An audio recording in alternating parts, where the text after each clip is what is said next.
حياتي كلها لله فلا مولى لنا إلا حياتي كلها لله حياتي كلها لله فلا مولى لنا إلا. الحمد لله رب العالمين، والصلاة والسلام على نبي الرحمة والهدى محمد الأمين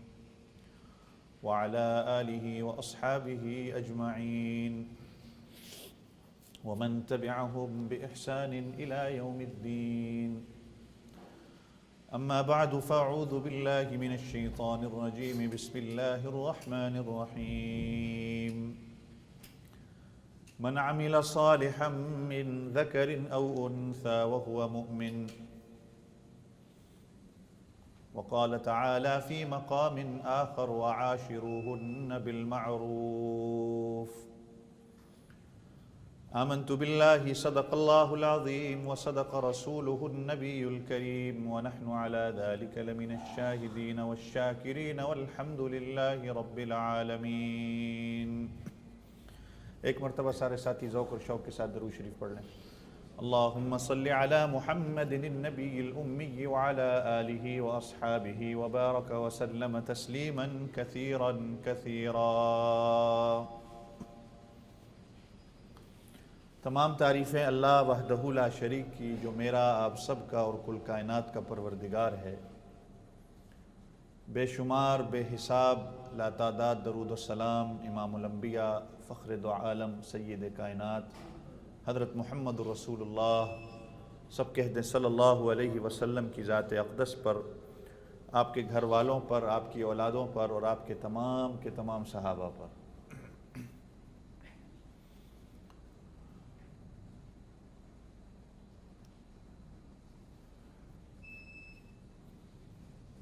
اگر آپ نے تاریخ کا مطالعہ کیا ہو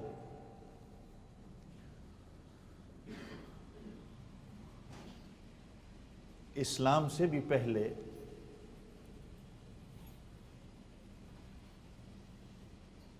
یونانی فلسفہ اور گریک فلاسفرز جو تھے، تاریخ میں ان کی ایک میٹنگ ملتی ہے کہ جس میں اس میٹنگ کا عنوان ہی یہی تھا کہ آیا عورت انسان بھی ہے یا نہیں.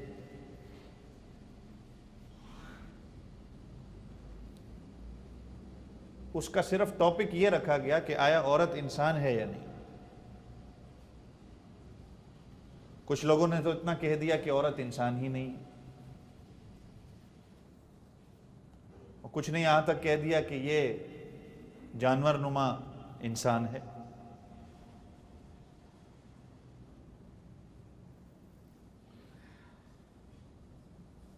اور نبی کریم صلی اللہ علیہ وسلم کے آنے سے پہلے بھی آپ حضرات سب جانتے ہیں کہ زندہ لڑکی کو زمین کے اندر دفن کیا جاتا تھا. حتیٰ کہ یہاں تک بھی کہ اگر کوئی آدمی فوت ہوتا ہے تو جس طرح اس کا مال، اس کی جائیداد اس کی اولاد میں تقسیم ہوتی ہے، اس کی وراثت جو اولاد کو ملتی ہے، اگر آدمی فوت ہو جاتا تھا تو اس کی بیویاں اس کی اولاد پر منتقل ہو جاتی تھی.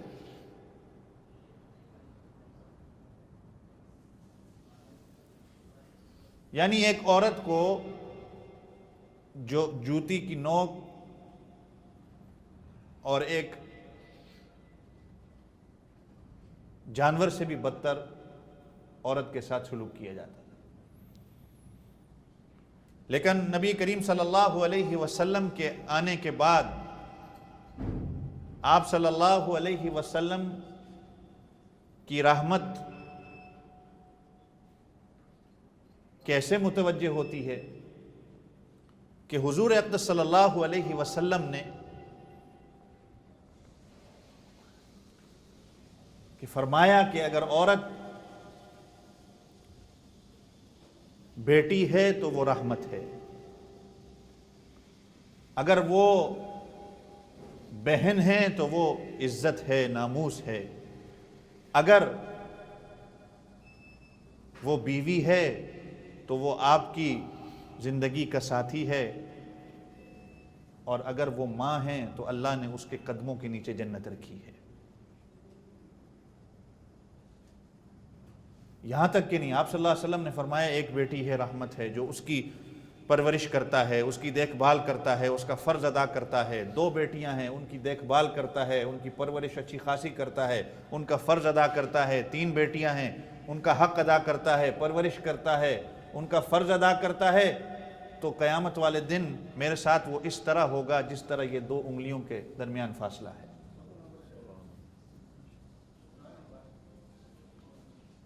تو قبل از اسلام عورت کو تو جوتی کی نوک پر رکھا جاتا تھا، اس کو تو انسان ہی نہیں سمجھتے تھے۔ یہ تو حضور اقدس صلی اللہ علیہ وسلم کے آنے کے بعد آپ صلی اللہ علیہ وسلم نے مقام بتایا عورت کا۔ آپ صلی اللہ علیہ وسلم نے بتایا کہ عورت کا وقار کیا ہے، عورت کی عزت کیا ہے، اور ہمارے دین نے جو عورت کو عزت اور مقام اور وقار دیا ہے وہ دنیا کے کسی اور مذہب نے نہیں دیا، نہ دے سکتا ہے۔ گریکس، پرانے یونان کے لوگ، قبل از اسلام پرانی قومیں، زیادہ دور بھی نہ چلے جائیں کہ اگر آپ پہلی جنگ عظیم کو دیکھیں، دوسری جنگ عظیم کو دیکھیں کہ عورت کے ساتھ کیا سلوک کیا جاتا تھا، اور آج مسلمان کو اس طرف لگا دیا، مسلمان عورت کے ذہن میں یہ ڈال دیا گیا کہ اسلام نے تمہیں جو ہے وہ پابندیاں دی ہیں، اسلام ہی تمہاری آزادی کا جو ہے وہ خیال نہیں رکھتا، جس کی وجہ سے آج ہمارے معاشرے کے اندر، ہمارے ملک کے اندر بے حیائی اور عریانی اور فحاشی عورت کے نام پر جو کی جا رہی ہے وہ شاید کہیں اور ہو۔ آپ دیکھیں، اگر یورپ کو آپ دیکھیں، شاید آپ حضرات کا اتنا اس چیز میں علم نہ ہو، کیونکہ ہم رہے ہیں، ہم نے دیکھا ہے اور ہمارا مطالعہ ہوتا رہتا ہے۔ اسکینڈینیوین کنٹریز جو ہیں، جس میں ناروے ہے، سویڈن ہے، ڈنمارک ہے، یہ جو اس قسم کے ملک ہیں یورپ میں، ان ملکوں میں معیشت، اکنومی اچھی خاصی ہے، آپ بھی جانتے ہیں۔ عورت کو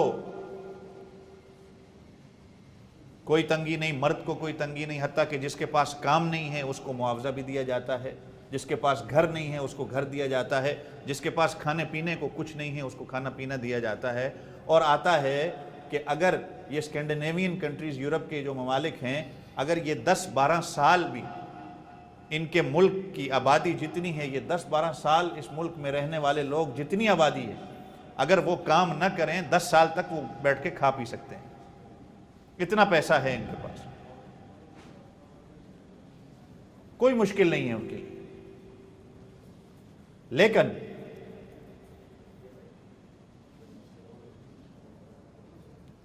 لیکن اس کے برعکس آپ ہمارے ملک میں دیکھیں، ہمارے ملک کے اندر کھانے پینے کی کمی ہے، مکان کی کمی ہے، معیشت نہیں ہے، اس کے باوجود ان ملکوں میں سب سے زیادہ طلاق کی شرح اور خودکشی کی شرح سب سے زیادہ کیوں ہے؟ آپ نے کبھی اگر نوٹ کیا ہو، اب اپنے اسی ملک کو دیکھ لیں، یہ بھی دنیا کے ٹاپ 10 ملکوں کے اندر آتا ہے کہ جس میں سب سے زیادہ خودکشی ہوتی ہے۔ ہر دوسرے تیسرے دن آپ اخبار میں دیکھ رہے ہوں گے، کبھی نوجوان لڑکی ہے، نوجوان لڑکا ہے، خودکشی کر لی، بوڑھا آدمی ہے، خودکشی کر لی۔ یہ اکثر و بیشتر جو آپ کو گھر یہاں پر ملتے ہیں سرکاری طور پر، اس میں یہی وجوہات ہوتی ہیں کہ کسی نے قتل کیا یا کسی نے خودکشی کی، جس کی وجہ سے گھر کی قیمت بھی ایک قسم کی گر جاتی ہے۔ آپ حضرات ماشاءاللہ واقف ہیں سارے، کیا وجہ ہے؟ پیسہ بھی مل رہا ہے، کام نہیں ہے، کام بھی مل رہا ہے، آزادی ان کو ہر قسم کی ہے، لیکن اس کے باوجود ان کے اندر ایک سکون نہیں ہے، ہمارے ملکوں کے اندر آپ دیکھیں گے، خاص کر ہمارے ملک کے اندر کھانے پینے کی کمی ہے، مہنگائی ہے، لیکن اس کے باوجود بہت ہی کوئی کم آپ کو ملے گا کسی نے خودکشی کی ہو یا طلاق کے کیسز آپ کے سامنے آئے ہوں۔ اس کی وجہ یہ ہے کہ کہیں نہ کہیں چھوٹا موٹا جس طرح بھی ہم اپنے دین پر چل رہے ہیں، اس اسلام کی پابندی کی وجہ سے ہمارے گھر ابھی بھی بچے ہوئے ہیں۔ چھوٹا موٹا ہم کہیں نہ کہیں جو ہے، میں اور آپ اسلام پر عمل کر رہے ہیں، اللہ کے حکموں پر چل رہے ہیں، رسول اللہ صلی اللہ علیہ وسلم کی پابندیوں کو ہم سمجھ رہے ہیں، دین نے جو پابندی ہمارے اوپر عائد کی ہے ہم ان کو سمجھتے ہیں، جس کی وجہ سے خودکشیاں بھی کم ہیں، جس کی وجہ سے طلاقوں کے ریشیو بھی کم ہیں، اگرچہ ہمارے ملک میں کھانے پینے کا کچھ نہیں ہے، اور ان ملکوں میں کھانا پینا ہے، پیسہ ہے، دولت ہے، لیکن طلاق سب سے زیادہ ہے اور خودکشیاں سب سے زیادہ ہیں۔ یہ تو ایک قسم کا پروپیگنڈا مسلمان عورتوں پر، ایک قسم کا یہ نشہ سا چڑھ گیا ہے کہ اسلام کے خلاف، کہ بھئی اسلام ہی ہمارا دشمن ہے، اسلام نے ہمیں آزادی نہیں دی، اور وہ کس چیز کو آزادی سمجھ رہی ہیں؟ کیا آپ بتائیں،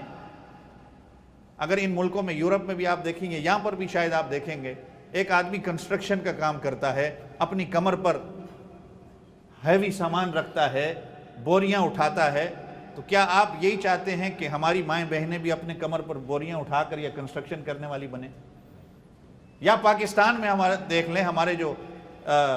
پشاور والی سائیڈ کے پٹھان ہمارے جو بھائی ہیں، جو پشاور سے کراچی کے بڑے بڑے ٹرک چلاتے ہیں، ٹریلر چلاتے ہیں، اور راستے میں کہیں جو ہے وہ کہیں بھی ان کو اگر تھوڑی دیر سکون مل جاتا ہے، وہ چارپائی پر آ کر لیٹ جاتے ہیں، وہیں پر چائے پانی ان کا ہوتا ہے، جو ہمارے پشاور سے پٹھان بھائی ہوتے ہیں۔ آپ کو پتہ ہے سارا، راستے میں گاڑی کا خراب ہونا بھی ہوتا ہے، اب وہ ٹائر کو بھی خود چینج کرنا ہے۔ تو کیا آپ جو آزادی مانگ رہی ہیں، کیا آپ سمجھتی ہیں کہ آپ بھی ان ہیوی ٹریلرز کو چلائیں گی؟ ان ہیوی ٹرکس کو آپ پشاور سے لے کر کراچی تک جائیں گے، راستے میں اگر آپ کو ٹائر چینج کرنا پڑ جائے؟ حالانکہ بیوقوف اور یہ عجیب قسم کے لوگ ہیں جو بینرز اٹھا کے بھی پھر رہے ہیں، اس میں بھی انہوں نے یہ لکھا ہوا ہوتا ہے کہ مجھے ٹائر بدلنا بھی آتا ہے۔ وہ ٹائر بدلنا آتا ہے تو اپنے ابے سے کہو کہ تمہیں دکان کھول دے پھر ٹائروں کی۔ عربی کا جو لفظ ہے نا، ہاؤس وائف جس کو ہم کہتے ہیں، ہاؤس وائف، گھر کی ملکہ، عربی میں اس کو کہا جاتا ہے ربہ البیت۔ آپ لفظ کو دیکھیں، کیا معنی عربی لغت کے اندر ہے؟ ربہ البیت، جو گھر کی رب ہے، جو گھر کی ملکہ ہے، کہ اللہ رب العزت نے جو اس کو عزت اور مقام اور وقار دیا ہے کہ اگر وہ آپ کی بیوی ہے تو خاوند کے اوپر فرض ہے کہ وہ اپنی بیوی کا نان نفقے کا جو ہے خیال رکھے گا، کہ اگر وہ کسی کی بہن ہے تو بھائی کے اوپر فرض ہے کہ وہ اپنی بہن کے نان نفقے کا خیال کرے گا، اگر وہ بیٹی ہے تو باپ کی ذمہ داری ہے کہ جب تک اس کی شادی نہیں ہوتی وہ اپنی اس بیٹی کے نان نفقے کا، اس کے پرورش کی ذمہ داری کرے گا، اور اگر وہ ماں ہے تو اس کے لیے اولاد ہے کہ وہ اولاد کا فرض بنتا ہے کہ وہ اپنی ماں کی خدمت کرے گی، ماں کے لیے نان نفقے کا جو ہے وہ اہتمام کرے گا۔ اور کسی نے بزرگان دین سے پوچھا نا کہ مرد کے، عورت کے لیے ہے کہ وہ مرد کی اطاعت کرے، اس کی فرما برداری کرے، تو مرد کو کیوں نہیں کہا گیا کہ وہ عورت کی فرما برداری اور اطاعت کرے؟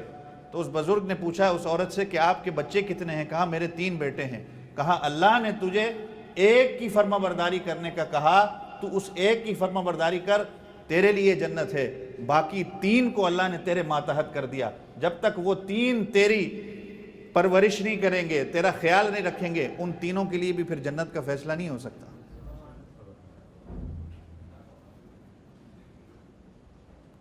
اسلام نے عورت کو جو عزت اور وقار دیا ہے، جو عظمت دی ہے، جو مقام دیا ہے، وہ دنیا کا کوئی مذہب نہ کسی نے دیا ہے، نہ آئندہ کبھی دے سکتا ہے۔ آپ تو چونکہ پڑھتے نہیں، آپ یہودیوں کی اگر پڑھیں، ان کی تاریخ پڑھیں، ان کی کتابیں پڑھیں، ہندوؤں کو پڑھیں کہ وہ عورت کے ساتھ کیا رشتے، وہ عورت کو کیا سمجھتے ہیں۔ تو اللہ رب العزت نے عورت کو جو مقام دیا ہے، یہ آج جو ہے نا، یہ ویسٹ بھی، یہ مغرب بھی، اور یہ یورپین کنٹریز، یہ بھی تنگ ہیں ان چیزوں سے۔ وہ بھی آج چاہتے ہیں کہ ایک فیملی سسٹم قائم ہو، نکاح کو پروموٹ کیا جائے، طلاقیں ختم ہوں۔ آپ کو پتہ ہے چونکہ ان یورپین کنٹریز میں، امریکن کنٹریز میں جہاں طلاقیں سب سے زیادہ ہوتی ہیں، وہ طلاق کے بعد وہ مرد کتنا جو ہے وہ مجبوری کا شکار ہو جاتا ہے، اس کو اپنی آدھی سے زیادہ جو جمع پونجی ہے اس کی وہ اس کو عورت کے حوالے کرنی پڑتی ہے۔ اس چیز کو وہ بھی اچھا نہیں سمجھتے، لیکن چونکہ ایک ذہن بن چکا ہے کہ بس اسلام نے جو ہے وہ عورت کو پابندیاں دی ہیں، اسلام عورت کی آزادی کے خلاف ہے، جس کی وجہ سے جو ہے ہمارے ملک کے اندر حتیٰ کہ ایسا دن بھی اب آ گیا ہے کہ اللہ رسول کے خلاف بھی نعرے لگائے جا رہے ہیں۔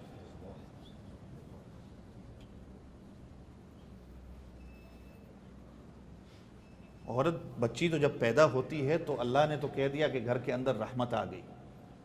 اس کے بعد سے لے کر اس کے مرنے تک سارا نظام جو، اگر آپ سورہ نساء، اللہ نے مردوں کے لیے کوئی صورت نہیں نازل فرمائی، سورۃ النساء ہے قرآن میں 4 سپارے میں، جس میں عورت کا نان نفقہ پورا ذکر کر دیا، عورت کی پرورش کس طرح ہوگی، بچی کی پرورش کس طرح ہوگی، طلاق کے سارے مسائل بیان کر دیے۔ عورت کو اللہ نے کیا عزت دی ہے، کیا مقام دیا ہے۔ اور یہاں تک کہ نہیں، اگر آپ حدیثوں کو اٹھا کر دیکھیں، حضور اقدس صلی اللہ علیہ وسلم نے، بلکہ قرآن میں پہلے آ جائیں، من عمل صالحا من ذکر او انثی وهو مؤمن فلنحینہ حیاتا طیبہ، اللہ نے فرمایا مرد و عورت نیکی کرتے ہیں، نیکی کی زندگی گزارتے ہیں، میں وعدہ کرتا ہوں کہ میں ان کی زندگی کو پاکیزہ زندگی بنا دوں۔ جہاں مرد کے لیے کہا گیا کہ وہ اللہ کے ساتھ اپنے تعلق کو بناتا ہے، اللہ کے ساتھ اپنے تعلق کو جوڑتا ہے، اللہ کے ساتھ اس کا ایک رشتہ قائم ہوتا ہے، مقام ولایت تک جب وہ پہنچتا ہے، تو صرف مرد نہیں، عورت کے لیے بھی وہی چیز ہے۔ جہاں مرد پہنچ سکتا ہے وہاں عورت کے لیے بھی ہے کہ وہ بھی مقام ولایت کو پہنچ سکتی ہے، صرف مرد نہیں۔ من عمل صالحا من ذکر او انثی، وہ مومن ہو، نیکی کرے، نیکی کی زندگی گزارے، میں اس کی زندگی پاکیزہ زندگی بنا دوں گا۔ اور اللہ مردوں سے کہہ رہے ہیں، آج مجھے اور آپ کو جو ہے سفارش کی ضرورت پڑتی، جیسے میں پچھلے جو میں کہہ رہا تھا کہ صحابہ کی گواہی اللہ کا قرآن دے رہا ہے، آج مجھے اور آپ کو جو ہے گواہی کی ضرورت جب پڑتی ہے، میں کسی ولی کو ڈھونڈتا ہوں، اپنے خاندان کے اندر کسی بڑے کو ڈھونڈتا ہوں، پنچایت میں جب بیٹھتے ہیں کہ یہ بڑا ہے، یہ بات کرنے والا ہے، یا ہم کسی وکیل اور جج کو ڈھونڈتے ہیں۔ صحابہ کا مقام کیا ہے کہ اللہ کا قرآن گواہی دے رہا ہے، ہم گواہی کے لیے لوگوں کو ڈھونڈتے ہیں، سفارش کے لیے لوگوں کو ڈھونڈتے ہیں۔ اللہ عورتوں کی خود سفارش کر رہے ہیں، وَعَاشِرُوهُنَّ بِالْمَعْرُوفِ، کہ ان عورتوں کے ساتھ نرمی اختیار کرو، ان کے ساتھ بھلائی کرو، ان کے ساتھ اچھائی کرو۔ اس سے بڑی تمہاری اور کیا عزت اور مقام ہے، کیا وقار ہے اس سے بڑا، کہ اللہ نے تمہارے لیے ایک صورت نازل فرمائی، تمہارے لیے اللہ سفارش کر رہے ہیں۔ ایک صحابیہ نے حضور اقدس صلی اللہ علیہ وسلم سے فرمایا کہ اللہ کے رسول، مرد تو جہاد میں آپ کے ساتھ شریک ہوتے ہیں، ان کو ثواب ملتا ہے، اور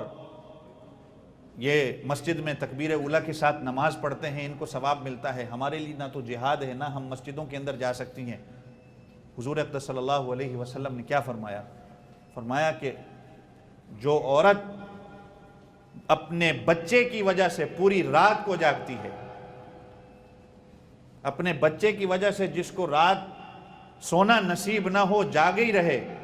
اس کو بعین ہی اسی طرح ثواب ملتا ہے جس طرح ایک مجاہد اللہ کے راستے میں پہرا دے کے کھڑا ہوتا ہے۔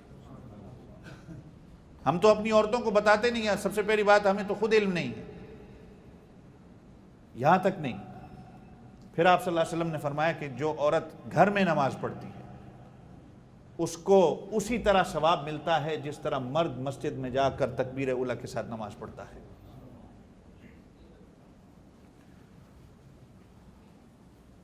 بخاری شریف کی پہلی حدیث انما الاعمال بالنیات، آپ سب کو پتہ ہے، عمل کا دار و مدار نیتوں پر ہے۔ آپ نے گھر بنایا، آپ نے گھر کے اندر ایک کھڑکی لگائی، اب آپ کی کھڑکی تو لازمی ہے، آپ نے کھڑکی لگائی کہ چلو تازی ہوا آئے گی، تو آیا اس پہ آپ کو کوئی ثواب تو نہیں ملے گا کھڑکی لگانے سے؟ لیکن آپ اگر نیت کرتے ہیں کہ یہ میں کھڑکی لگا رہا ہوں گھر میں تاکہ مجھے اذان کی آواز آئے، یا میں کبھی یہاں پر بیٹھ کے دیکھوں کہ میرے نیچے کسی بھائی کو کسی چیز کی ضرورت ہے، کوئی اندھا جا رہا ہے اس کو راستہ کراس کروا دوں، یا کوئی محتاج ہے اس کی مدد کر دوں، تو بزرگان دین نے لکھا ہے وہ کھڑکی لگانے کا آپ کو ثواب الگ ملے گا اور اللہ کی طرف سے آپ کو ہوا مفت میں مل جائے گی۔ یہ ہماری شریعت ہے۔ اب حضور اکرم صلی اللہ علیہ وسلم کا فرمان سن لو۔ آپ صلی اللہ علیہ وسلم فرماتے ہیں عورت اگر گھر میں کھانا پکاتی ہے، یہ تو آپ کو بھی پتہ ہوگا کہ جب کھانا پکاؤ تو اس میں شوربہ زیادہ رکھو کہ مہمان ہے کوئی آ جائے، پڑوسی کا خیال رکھو۔ آپ صلی اللہ علیہ وسلم نے فرمایا جو عورت کھانا پکاتی ہے وہ صرف اسی نیت سے اس کے اندر پانی زیادہ ڈالتی ہے، شوربہ زیادہ، کہ ہو سکتا ہے کوئی مہمان آ جائے، یا ہو سکتا ہے مجھے پڑوسی کو دینا پڑ جائے، ابھی مہمان آیا بھی نہیں، پڑوسی کو کھانا دیا بھی نہیں، لیکن پھر بھی اس عورت کو مہمان کی خدمت کرنے کا ثواب ملتا ہے، اس عورت کو پڑوسی کو کھانا پہنچانے کا جو ثواب ہے وہ اس عورت کو ملتا ہے۔ میں کتنی حدیثیں آپ صلی اللہ علیہ وسلم کی گنواؤں۔ عورت گھر میں جو صفائی کرتی ہے اس کا کیا ثواب ہے، عورت جو اپنے گھر میں خاوند کے کپڑوں کو اٹھا کر اس کی ترتیب کرتی ہے اس کا کیا ثواب ہے، اور پھر یہ جو عورتیں نکلی ہوئی تھیں یہ کہیں کہ ہم مسلمان ہیں، نہیں ہو سکتا۔ یہ تو آپ اپنی ملک کی عورتوں کو تباہی کی طرف لے کے جا رہے ہیں۔ آپ چاہتے ہیں کہ یہ بھی وہ بنے کہ جو اپنے کمر پر بوریاں اٹھا کر چلنے والے بنے۔ آپ لوگ چاہتے ہیں کہ جس طرح ہم کنسٹرکشن کر رہے ہیں اسی طرح ہماری عورتیں بھی اسی طرح کنسٹرکشن کریں۔ آپ لوگ تو یہ چاہتے ہیں کہ پورا کا پورا معاشرہ تباہ ہو، ان کو سڑکوں پہ لے آ کر۔ اچھا، پھر حضور اکرم صلی اللہ علیہ وسلم نے فرمایا کنواری لڑکی اگر فوت ہو جاتی ہے اس کا نام قیامت والے دن شہیدوں کے اندر لکھا جاتا ہے، اس لیے کہ وہ اپنے ماں باپ کے گھر کے اندر تھی، اس نے اپنے ماں باپ کے گھر کے اندر عزت، اپنی پاک دامنی کو اس نے برقرار رکھا، اس نے ابھی تک جو ہے تکلیفیں برداشت نہیں کی جو اس نے شوہر کے گھر جانا تھا، جو تکلیفوں کے اس کو بعد میں آنی تھی اس نے ابھی تک برداشت نہیں کیا تھا، نہیں اس طرف وہ ابھی پہنچی ہی نہیں، تو اگر وہ فوت ہو جاتی ہے تو قیامت والے دن اس کا نام شہیدوں کی قطار میں ہوگا۔ اچھا، پھر حضور اکرم صلی اللہ علیہ وسلم فرماتے ہیں کنواری لڑکی اگر نماز پڑھتی ہے اس کو ایک نماز کا ثواب ملتا ہے، شادی شدہ عورت اگر نماز پڑھتی ہے اس کو ایک نماز کے بدلے 21 نمازوں کا ثواب ملتا ہے۔ اس کی وجہ کیوں کہ ایک تو وہ خاوند کی خدمت اللہ تعالیٰ نے اس کے لیے لازم قرار دے دیا ہے، خاوند کی اطاعت بھی کرنا ہے، اس کے باوجود وہ اللہ رب العزت کے سامنے نماز پڑھ رہی ہے، اللہ کے فرض کو پورا کر رہی ہے، تو اللہ فرماتے ہیں کہ خاوند کی اطاعت کے ساتھ یہ میرا حق ادا کر رہی ہے، لہذا اس کو ایک نماز کے بدلے 21 نمازوں کا ثواب دو۔ پھر حضور اکرم صلی اللہ علیہ وسلم نے فرمایا اب حمل کے دوران جو عورت کو تکلیف ہوتی ہے، جن پریشانیوں سے وہ گزرتی ہے، جن بیماریوں سے وہ گزرتی ہے، جو تکلیف، جو سسکیاں وہ لیتی ہے، جو درد کی آوازیں وہ نکالتی ہے، اللہ فرماتے ہیں فرشتوں سے اس کے ایک درد کے بدلے یہ اس کے لیے ثواب لکھ دو کہ گویا یہ سبحان اللہ اور ماشاءاللہ کا ذکر کر رہی ہے، گویا یہ اللہ کا ذکر کر رہی ہے۔ پھر آپ صلی اللہ علیہ وسلم نے فرمایا کہ اگر بچے کی ولادت کے وقت جو عورت تکلیفوں سے گزرتی ہے اس کو اللہ کی راہ میں ایک غلام آزاد کرنے کا ثواب ملتا ہے، جو پرانے وقتوں میں تھا۔ اور ایک غلام آزاد کرنے کا ثواب جانتے ہو کیا تھا؟ کہ اللہ کی خاطر کوئی بندہ ایک غلام آزاد کر دے، اللہ رسول صلی اللہ علیہ وسلم نے فرمایا جہنم کی آگ اس پہ حرام ہے۔ اور عام غلام بھی نہیں، حضور صلی اللہ علیہ وسلم نے فرمایا عربی نسل کا غلام آزاد کرنے کا اس کو ثواب ملتا ہے۔ اچھا، پھر حضور صلی اللہ علیہ وسلم نے فرمایا اگر وہ عورت فوت ہو جاتی ہے بچے کی ولادت کے وقت، ایسی کمپلیکیشنز ہو گئی کہ عورت فوت ہو جاتی ہے تو جس تکلیف سے وہ گزری، پھر حضور صلی اللہ علیہ وسلم نے فرمایا کہ قیامت والے دن اس کا نام بھی شہیدوں میں لکھا جائے گا۔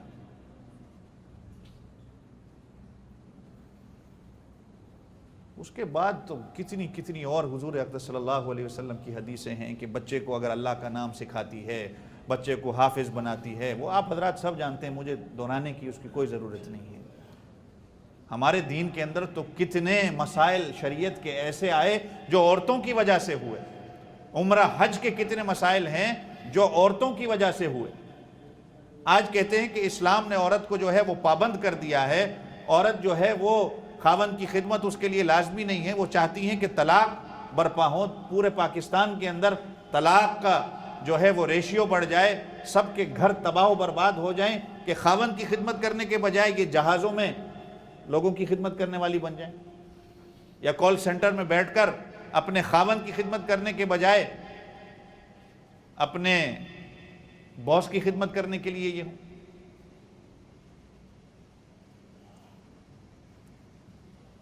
اب صفا مروہ پہ آپ دوڑتے ہیں کہ نہیں دوڑتے؟ جو حضرات گئے ہیں صفا مروہ پہ آپ دوڑتے ہیں، یہ صفا مروہ پہ دوڑنا یہ کس کی سنت ہے؟ ایک عورت کی وجہ سے ہوئی نا، اس عورت کی وجہ سے کہ صفا مروہ کے اندر آج اللہ کا نبی بھی جو ہے وہ جب عمرہ کر رہے ہیں، حج کر رہے ہیں، تو اللہ کے نبی کو بھی دوڑنا پڑا، حضور صلی اللہ علیہ وسلم کے صحابہ کو بھی دوڑنا پڑا۔ ولی ہے، نبی ہے، پیر ہے، فقیر ہے، جو بھی ہے، آج صفا مروہ پہ جاتا ہے اس کو دوڑنا پڑتا ہے۔ ہر نماز کے بعد آپ جو 33 بار سبحان اللہ پڑھتے ہیں، الحمدللہ پڑھتے ہیں، اللہ اکبر پڑھتے ہیں، یہ تسبیح فاطمی جو نام دیا گیا یہ حضرت فاطمہ کی وجہ سے ملا ہے رضی اللہ عنہا۔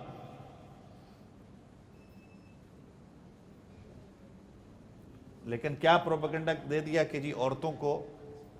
اسلام نے پابند کر دیا۔ اگر اسلام نہ ہوتا تو عورت آج اسی طرح ہوتی جس طرح پرانے دوروں میں تھی۔ یہ حضرت مولانا علی میاں ندوی رحمۃ اللہ علیہ کی کتاب کے اندر بھی یہ اس کا ایک ذکر ہے کہ فلسفی جو اس وقت کے یونانی تھے، اسلام سے بھی پہلے، انہوں نے جو میٹنگ رکھی، اس میٹنگ کے اندر یہ طے جو ٹاپک تھا کہ عورت آیا انسان بھی ہے یا نہیں۔ کسی نے کہا جانور ہے، کسی نے کہا جانور سے بدتر ہے، کسی نے کہا جانور کی شکل میں ایک انسان ہے۔ یہ تو نبی کریم صلی اللہ علیہ وسلم کی رحمت تھی۔ آپ صلی اللہ علیہ وسلم کے آنے سے بیٹی کو عزت ملی، بہن کو عزت ملی، وقار ملا، کہ حاتم تائی کی بیٹی بھی جب حضور اقدس صلی اللہ علیہ وسلم کے سامنے آتی ہے اس کے سر پہ چادر نہیں ہوتی، آپ صلی اللہ علیہ وسلم حضرت بلال سے کہتے ہیں اس کے سر پہ چادر کرو، تو حضرت عمر رضی اللہ عنہ کہتے ہیں کہ اللہ کے رسول یہ تو ایک کافر کی بیٹی ہے، اس کے سر پہ چادر کرنے کی کیا ضرورت ہے؟ نبی کریم صلی اللہ علیہ وسلم کا جملہ کیا ہوتا ہے؟ عمر، بیٹی بیٹی ہوتی ہے، چاہے کافر کی ہو یا مسلمان کی ہو۔ اب نبی کریم صلی اللہ علیہ وسلم اپنی کملی والی چادر، کالی کملی والی چادر حضور صلی اللہ علیہ وسلم جب ان کے سر پہ رکھتے ہیں تو وہ مسلمان ہوتی ہے، اپنے بھائی کو مسلمان کرتی ہے، وہ صحابی رسول بنتے ہیں، اور اس کے بعد پورا کا پورا قبیلہ آزاد ہو جاتا ہے حضور اقدس صلی اللہ علیہ وسلم کے پاس جو یہ قیدی بن کے آتے ہیں۔ اسلام نے تو عورت کو عزت دی ہے، اسلام نے عورت کو وقار دیا ہے کہ اگر وہ بیٹی ہے تو وہ آپ کے لیے رحمت ہے، وہ ماں ہے تو اس کے قدموں میں اللہ نے آپ کے لیے جنت کو رکھا ہے، کہ اگر ماں کی خدمت نہ کی تو پھر دنیا بھی برباد اور آخرت بھی برباد، اور انہی کی وجہ سے آپ کا جنت کا فیصلہ ہونا ہے۔ میں آج اگر آپ قرآن کا حافظ بن بھی جاتا ہوں تو میرے ماں باپ کو اللہ نے کہا ہے کہ قیامت والے دن ان کے سر پہ سونے کا تاج ہوگا، ماں باپ کے سر پہ۔ اس کا بدلہ بھی دیکھیں اللہ ماں باپ کو دے رہے ہیں۔ کاش یہ جو اپنے آپ کو مسلمان کہتے ہیں، یہ عورتیں جو اپنے آپ کو مسلمان کہتی ہیں، اور یہ وقت آ گیا زمین پھٹ کیوں نہیں جاتی کہ نعروں کے اندر اللہ اور اس کے رسول صلی اللہ علیہ وسلم کے خلاف نعرے لگانے شروع ہو گئے۔ میں تو اپنی زبان پہ وہ لفظ بھی نہیں ادا کر سکتا جس طرح کے الفاظ انہوں نے اور جس طرح کا نعرہ لگایا جا رہا ہے۔ یہ مسلمان نہیں ہیں، یہ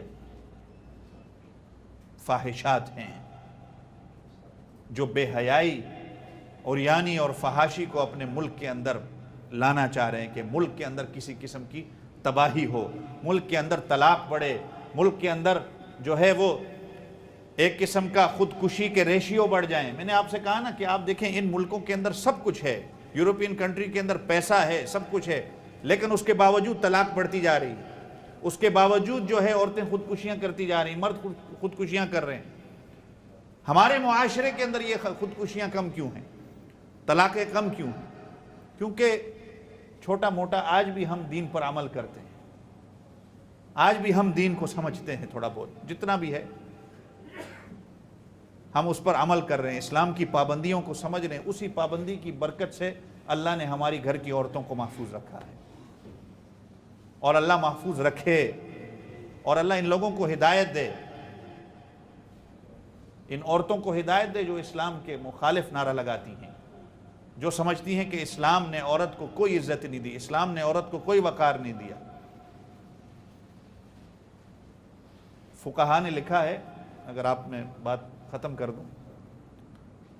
کہ ایک ہوتا ہے قتل عمد اور ایک ہوتا ہے قتل خطا۔ جان بوجھ کر کوئی کسی کو قتل جب کرتا ہے تو اس کا قصاص دینا ہوتا ہے، اس کا جو بدلہ ہے۔ اگر قتل خطا غلطی سے کوئی قتل ہو جائے تو اس کی دیت دینی ہوتی ہے۔ اچھا، وہاں دیکھیں ہماری شریعت نے کیا طریقہ کار رکھا ہے کہ اگر عورت کا خاوند قتل ہو جاتا ہے غلطی سے تو جو دیت ہوگی وہ پوری کی پوری عورت کو ملے گی، پوری کی پوری عورت کو ملے گی۔ اور اگر عورت قتل ہو جاتی ہے غلطی سے تو عورت کا مال جو ہے وہ آدھا مرد کو ملے گا۔ مرد اگر قتل ہوتا ہے، خاوند قتل ہوتا ہے، عورت کو پوری دیت ملے گی، لیکن عورت اگر قتل ہوتی ہے غلطی سے تو اس کا جو مال ہے وہ خاوند کو آدھا ملتا ہے۔ لیکن عجیب الٹی دنیا ہے، وہ کیا کہتی ہے کہ جی عورت کو نصف، اس کو آدھا مل رہا ہے۔ رونا تو مرد کو چاہیے تھا نا کہ ہمیں آدھا کیوں مل رہا ہے۔ وہ اللہ کی بندی یہ نہیں سوچ رہی کہ یہ میرے لیے اس میں فائدہ ہے۔ ایک شریعت کا مسئلہ ہے، میرے ذہن میں آ گیا، میں نے کہا بات کرتا چلوں۔ اسی طرح عورت کی گواہی بھی آدھی، جس طرح اس پر بھی جو ہے وہ بہت شور کیا جاتا ہے کہ مرد کو ہی سارا کچھ جو ہے وہ دیا ہے عورت کی گواہی۔ دیکھیں اگر آج کہیں قتل ہو جائے یا چوری ہو جائے، اس کا گواہ اگر آپ بن جاتے ہو تو آپ کو پتہ ہے گواہ بننے کے لیے آپ کو پہلے اپنے آپ کو مینٹلی طور پر پریپیئر بھی کرنا ہوتا ہے، کیونکہ گواہ بننے کے بعد آپ کے دشمن ہزاروں ہو جائیں گے، آپ کے بھی جو ہے پھر قتل کے منصوبے ہوں گے، کیونکہ آپ گواہ ہیں۔ ایک مرد اگر ہو گیا، اس کے اوپر اگر وہ گواہ بنتا ہے کسی کیس کے اوپر تو وہ سارا بوجھ اپنے سر پہ لے گا، اس کو پتہ ہے میرے ساتھ کیا کچھ ہو سکتا ہے۔ لیکن شریعت نے عورت کو پھر اکیلا نہیں رکھا جہاں دو عورتوں کی گواہی ہے۔ بزرگان دین کہتے ہیں اس لیے کہ عورت، اللہ چاہتے ہیں کہ یہ عورت، دو عورتیں مل جائیں، دو عورتیں جہاں مل جائیں گی تو دو خاندان مل جائیں گے، دو خاندان مل کے جب گواہ بنیں گے تو کیس ایک سٹرونگ بھی ہوگا اور آپس میں ایک دوسرے کی جو ذمہ داری تھی اس بوجھ کو ہلکا کر لیں گے۔ جہاں مرد اکیلا گواہ بننے گا وہ پوری ذمہ داری کو اپنے سر پہ لے گا، اس کو پتا ہوگا میرے ساتھ کیا کچھ بھی ہو سکتا ہے۔ لیکن عورتوں کے لیے اللہ نے ایسا رکھا ہے کہ دو عورتیں ہوں تو مل کے ان کے خاندان کے ساتھ وہ ذمہ داری کو اٹھائیں گے۔ تو ہماری شریعت نے تو عورت کو جو ہے وہ ایسا مقام دیا ہے، لیکن یہ دعا کرو کہ اللہ تعالی ہماری عورتوں کو ویسی عورتیں بنائیں جیسے اللہ کے رسول صلی اللہ علیہ وسلم کی گھر کی عورتیں تھیں، کہ جنہوں نے اپنی اولاد کی پھر تربیت بھی آگے ایسی کی،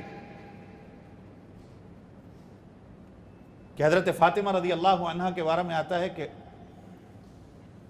جب نماز شروع کی، نفل شروع کی، نفل ختم ہوئی تو صبح ہوگی، تو حضرت فاطمہ رضی اللہ عنہا نے کہا کہ اللہ، یہ تیری رات اتنی چھوٹی تھی کہ میں نے نماز ابھی شروع کی اور رات ختم ہو گئی، اتنی چھوٹی رات بنائی، کاش تیری رات اور لمبی ہوتی تو میں اور تیرے سامنے جھکتی اور تیرے سے مانگتی اور اپنا تعلق تیرے ساتھ بناتی۔ لیکن آج ہماری عورتوں کو اگر نماز ہی نصیب نہ ہو، دیکھو کہ کتنا اللہ نے ان کی نمازوں کا ثواب لکھا ہے، ان کے لیے اللہ نے کتنا درجہ رکھا ہے کہ وہ اگر سسکی بھی لیتی ہے حاملہ ہونے کے بعد تو اللہ نے اس کے لیے ذکر کا ثواب رکھا ہے۔ اور اللہ نے کتنی رحمتیں اور برکتیں ان کے لیے رکھی ہیں، لیکن یہ سب سمجھنے کی چیز ہے۔ اس لیے تو آپ صلی اللہ علیہ وسلم نے فرمایا کہ دنیا کی بہترین نفع کرنے والی چیزوں میں سے ایک چیز عورت ہے،